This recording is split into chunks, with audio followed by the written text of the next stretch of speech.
नमस्कार, मैं आपकी हिंदी अध्यापिका सुदेश चौधरी।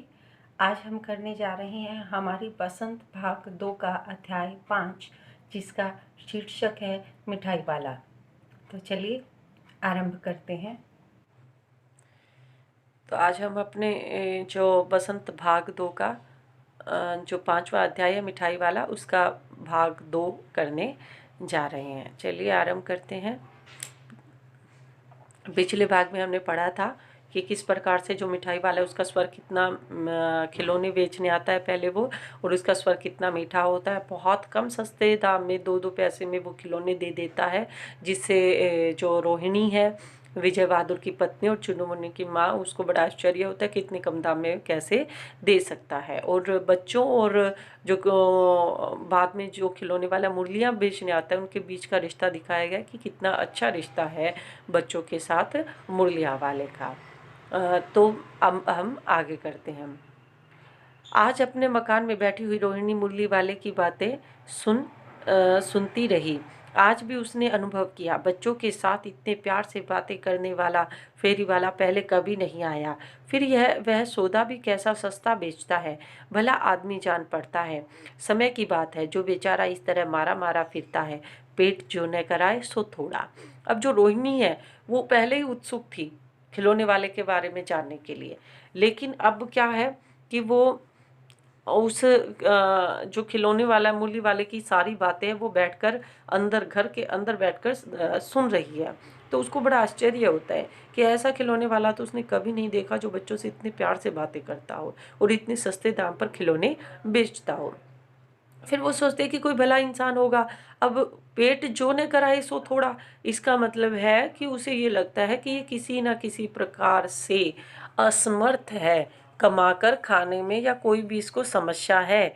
इसलिए जो वो कहती है कि पेट जो न कराए वो थोड़ा, कि जरूर इनके जो है कि ऐसा असमर्थता के कारण ही उनको ऐसा काम करना पड़ रहा है, या फिर कोई इसीलिए उनको इतने सस्ते दाम पर, यानी उनके खिलौने कोई खरीदता नहीं होगा और जिसके कारण वो आर्थिक रूप से असमर्थ हो जाते होंगे। इसलिए वो क्या करते हैं कि सस्ते दाम पर खिलौने बेचकर शायद अपना काम चला रहा होगा। ऐसा कौन सोचता है? रोहिणी सोचती है। इस समय मुरली वाले का क्षीण स्वर दूसरी निकट की गली में सुनाई पड़ा, बच्चों को बहलाने वाला मुरलिया वाला। रोहिणी इसे सुनकर मन ही मन कहने लगी, और स्वर कैसा मीठा है इसका। बहुत दिनों तक रोहिणी को मुरली वाले का वह मीठा स्वर और उसकी बच्चों के प्रति स्नेह सिक्त बातें याद आती रही। महीने के महीने आए और चले गए, फिर मुरली वाला न आया। धीरे धीरे उसकी स्मृति भी क्षीण हो गई। अब रोहिणी कहती है कि जैसे ही उसका स्वर सुनाई पड़ता है वो अगली गली में जाकर फिर से खिलौने वाला कहता है। तो उसको बड़ा ही आश्चर्य होता है रोहिणी को कि स्वर देखो कितना मीठा है। वह हैरान होती है कि इतना मीठा स्वर कैसे है इसका।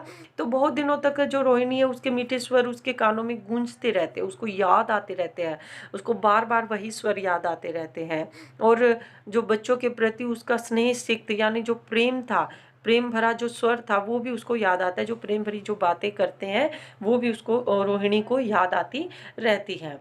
और ऐसे क्या हुआ कि दिन प्रतिदिन महीने बीतते चले गए, लेकिन मुरली वाला फिर से नहीं आया।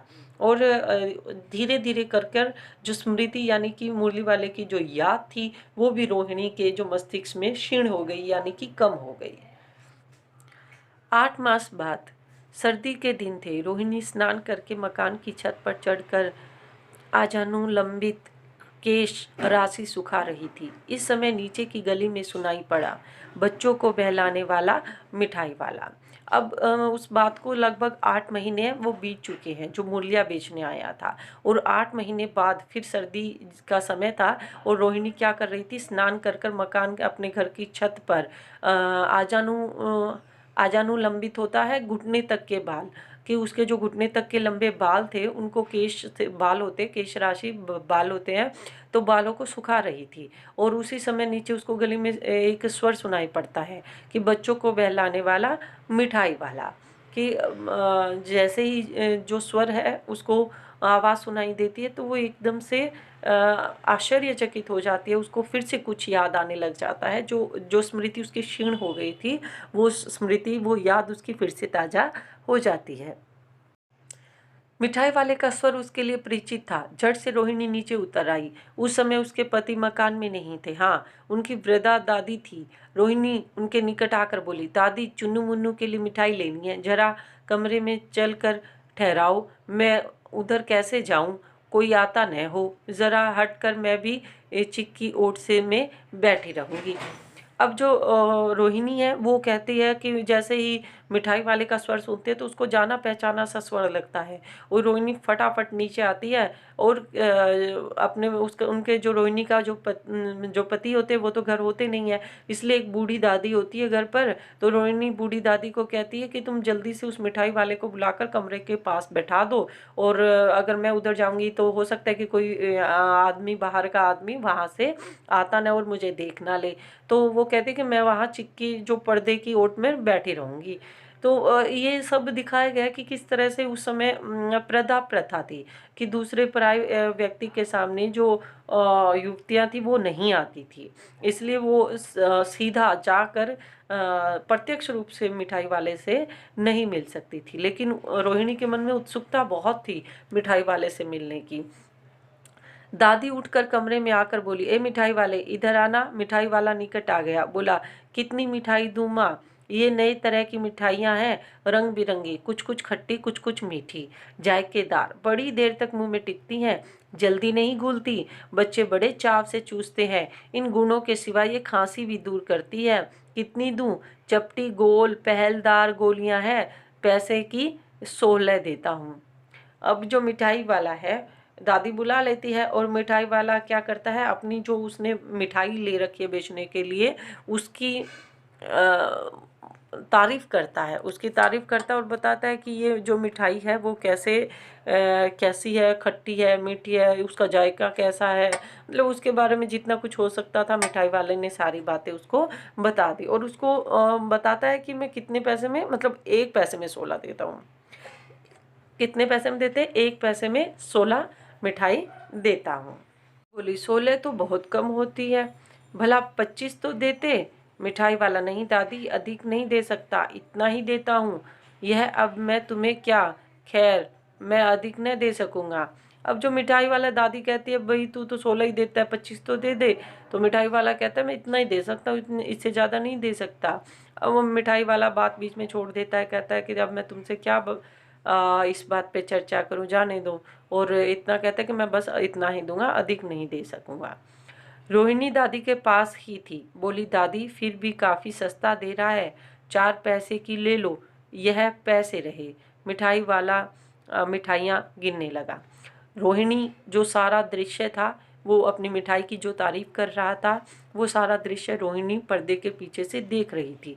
जब दादी ने कहा, भी इतनी तो कम है, मैं तो ज़्यादा लूँगी, तो रोहिणी कहती है कि ये सस्ती तो दे ही रहा है, जितनी दे रहा है उतनी ले लो। और तुम 4 पैसे वो जो मिठाई वाले को दे देती, के जो पर्दे के पीछे से मिठाई वाले के सामने डाल देती है और कहती है कि 4 पैसे की ले लो। मिठाई वाला भी क्या करता है, मिठाई गिनने लग जाता है। उसके बाद तो 4 की दे दो। अच्छा, 25 नहीं सही, 20 ही दे दो। अरे हाँ, मैं बूढ़ी हुई, मोल भाव अब मुझे ज़्यादा करना आता नहीं। कहते हुए दादी के पोपले मुंह में जरा सी मुस्कुराहट फूट निकली। रोहिणी ने दादी से कहा, दादी इससे पूछो, तुम इस शहर में और कभी भी आए थे या पहली बार आए हो? यहाँ के निवासी तो तुम हो नहीं। अब जो रोहिणी जो दादी है वो उससे फिर बहस करती है कि भाई 4 पैसे की अगर 25 नहीं तो 20 ही दे दे। मतलब बुजुर्ग औरत है, उनको आदत होती है कि इतना नहीं इतना दे, इतना नहीं इतना दे। तो इस तरह से वो साथ ही दादी क्या करती है, मुस्कुरा देती है, कहती है अब मैं बूढ़ी हो चुकी हूँ, मुझे ज़्यादा मोल भाव करना नहीं आता। अब रोहिणी क्या थी, उत्सुक थी मिठाई वाले के बारे में जानने के लिए।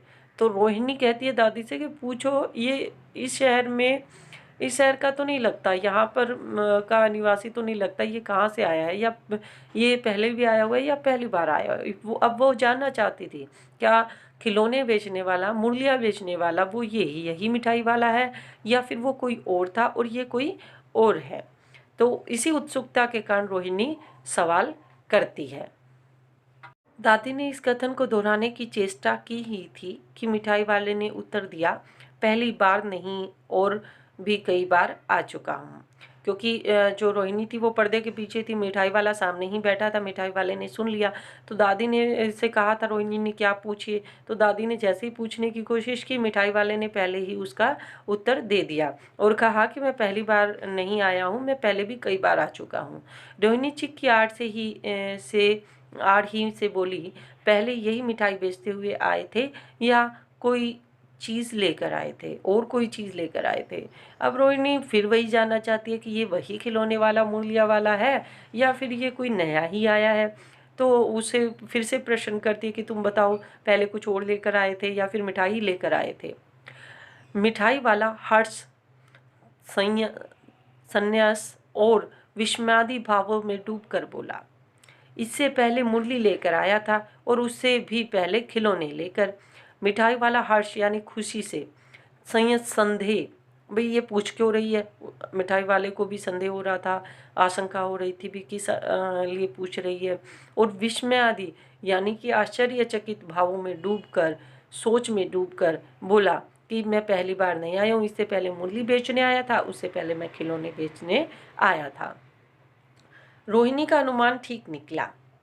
अब जो रोहिणी है वो कहती है, वो जो उसने सोचा था, मतलब उसको उसके स्वर वैसा ही सुनाई दिया जैसा मुरली वाले का था। तो रोहिणी कहती है कि हाँ ये वही है, मतलब उसको समझ आ जाता है। अब तो वह उससे और भी कुछ बातें पूछने के लिए अस्थिर हो उठी। वह बोली, इन व्यवसायों में भला तुम्हें क्या मिलता होगा। अब जो रोहिणी है वो जानना चाहती थी कि ये इतने कम दाम पर क्यों बेचता है और इसे क्या मिलता होगा इतने कम दाम पर, तो वो उसे पूछ बैठती है।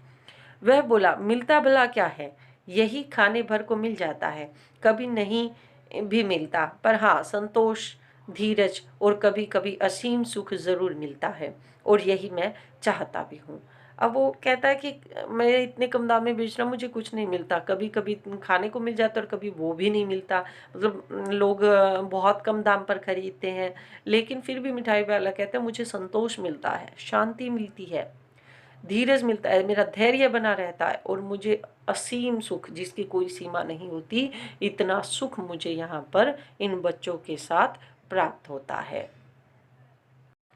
और सुख मिलता है। और वो कहता है कि मैं चाहता भी हूँ, यानी कि मैं पैसे के लिए खिलौने या मुरलियाँ नहीं बेच रहा, मैं तो उन बच्चों से जो सुख, जो प्रेम मिलता है वही मैं भी पाना चाहता हूँ। सो कैसे, वह भी बताओ।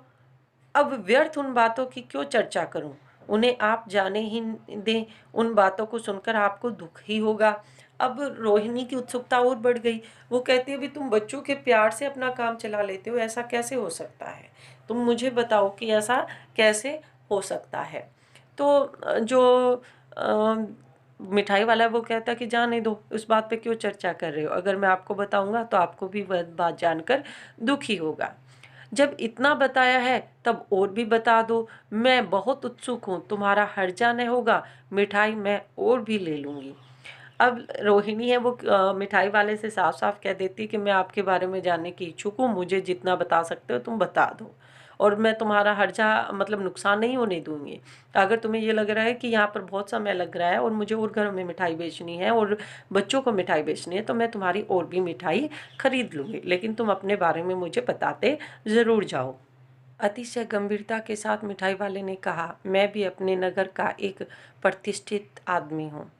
मकान, व्यवसाय, गाड़ी घोड़े, नौकर चाकर सभी कुछ था। स्त्री थी, छोटे छोटे दो बच्चे भी थे। मेरा वह सोने का संसार था। बाहर संपत्ति का वैभव था, भीतर सांसारिक सुख था। स्त्री सुंदरी थी, मेरी प्राण थी। बच्चे ऐसे सुंदर जैसे सोने के सजीव खिलौने। उनकी अटखेलियों के मारे घर में कोलाहल मचा रहता था। अब वो कहता है कि समय की गति, विधाता की लीला, अब कोई नहीं। दादी, प्राण निकाले नहीं निकले, इसलिए अपने उन बच्चों को खोज में निकला हूँ। अब वो कहता है कि अतिशय यानी अत्यधिक गंभीर होकर जो मिठाई वाला है, गंभीर भाव से यानी उदास होकर धीरे धीरे बताता है कि मैं अपने नगर का प्रतिष्ठित आदमी हूँ। प्रतिष्ठित होता है मतलब पैसे वाला, इज्जतदार आदमी हूँ, मेरे पास मकान है, बिजनेस है, गाड़ी है, सब कुछ है, नौकर चाकर सब कुछ था। और एक मेरी पत्नी थी जो बहुत सुंदर थी, 2 बच्चे भी थे छोटे छोटे जो बहुत सुंदर थे, जैसे सोने के खिलौने हो इतने सुंदर थे। और जो मेरी पत्नी थी वो मेरी प्राण थी, यानी कि मेरी जान थी। तो बच्चे ऐसे सुंदर, और बच्चों में क्या था, बच्चे जब अटखेलियाँ करते थे, खेलते थे, शोर मचाते थे, तो क्या होता था कि सारे घर में ना शोर मचाते थे वो बच्चे, वो बहुत अच्छा लगता था। सारे घर में शोर मचा रहता था बच्चों का, बच्चों की अटखेलियों का। लेकिन वो कहता है कि समय की गति और समय का जो चक्र था वो ऐसा चला, और विधाता ने ऐसी लीला की कि अब कोई नहीं है।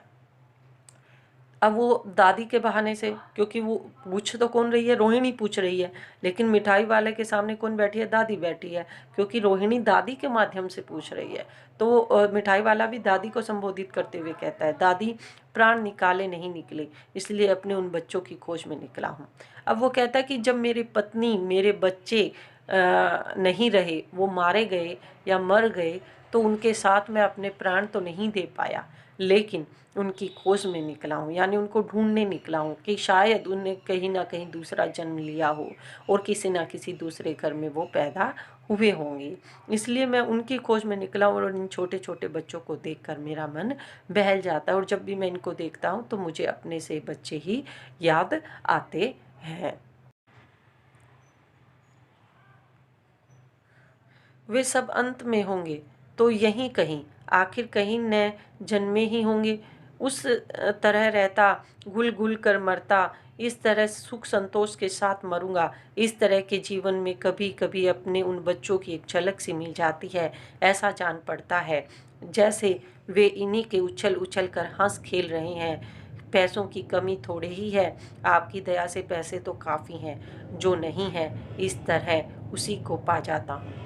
अब जो मिठाई वाला है वो कहता है कि मैं अगर घर में पड़ा रहता, उनकी याद में तड़पता रहता, और ये सोचता रहता कि पता नहीं कहाँ हैं, कैसे हैं, और कहीं ना कहीं तो जन्मे ही होंगे, तो इस तरह से वो कहता है कि इस तरह से घुल घुल कर यानी घुट घुट कर मैं मर जाता इस तरह। और बच्चों के साथ अब जब मैं खिलौने बेचता हूँ, बच्चों के साथ अपना सुख दुख बांटता हूँ, तो ये मुझे सुख और खुशी देता है, संतोष देता है, शांति देता है। तो अब मैं अगर मरूंगा तो भी किससे, सुख और शांति के साथ ही मरूंगा। और वो कहता है कि इस तरह के क्या करता है, जब बच्चों को मैं सामान बेचता हूँ तो मुझे बच्चों में अपने बच्चों की झलक दिखाई पड़ती है, और वो उछल उछल कर हंस खेल रहे हैं और ये भी बताता कि मैं पैसों के कमाने के लिए ये सामान नहीं बेचता, मेरे पास पैसे बहुत हैं, और जो कुछ नहीं है वो मैं बच्चों के साथ रहकर, बच्चों के साथ खिलौने बांटकर बेचकर पा लेता हूँ। यानी क्या नहीं है, उसके पास उसके बीवी बच्चे नहीं हैं, तो जो उसके बच्चे नहीं हैं, और जब वो खिलौने बेचने आता है तो बच्चे उससे कितना प्यार करते हैं, उसका कितना चाव करते हैं, उसका कितना ध्यान रखते हैं, भी आने वाला है, आ गया है। तो इस करके वो कहता है कि जो मेरे पास नहीं है वो मैं खिलौने बेचकर पा लेता हूँ।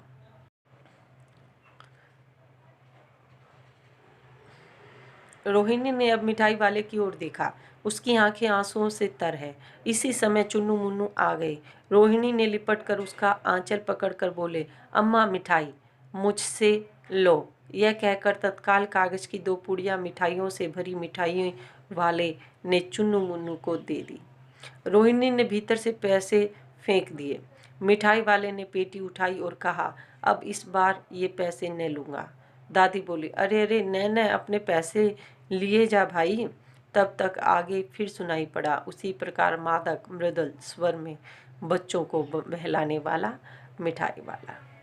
तो अब रोहिणी क्या थी कि रोहिणी ने मिठाई वाले की ओर देखा, और रोहिणी की आंखों में उसकी जो आंखें थी, किसकी, मिठाई वाले की, मिठाई वाले की जो आंखें थी वो आंसू से तर थी। और उसी समय क्या होते हैं, चुन्नू मुन्नू आ जाते हैं, और वो रोहिणी के आंचल से लिपट कर कहते कि अम्मा मिठाई लेंगे, हमें मिठाई दिला दो। तो मिठाई वाला कहता है कि आओ मुझसे ले लो। वो कागज़ की पुड़िया में जो मिठाई भरी होती है वो चुन्नू मुन्नू को दे देता है।